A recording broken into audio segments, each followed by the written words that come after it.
National Urdu primary school जमात अव्वल। मजमून खेले करे सीखे, आफात का हुस्न इंतज़ाम। तस्वीर देखो और पहचानो। सूरज का निकलना यानी सुबह का वक्त। बहुत ज़्यादा सूरज का चमकना यानी गर्मी का मौसम।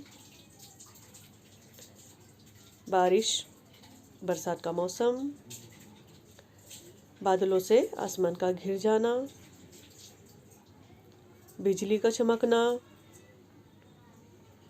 7 रंगों का पट्टा यानी ढनक नजर आना। सर्दी का मौसम।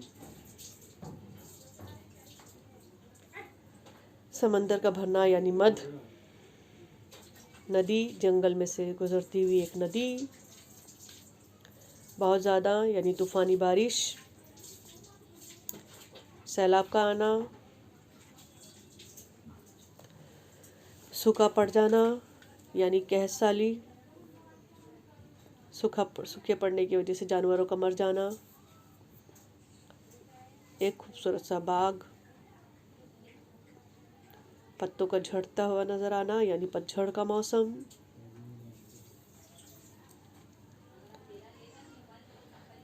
चांद, तारे, रात का वक्त।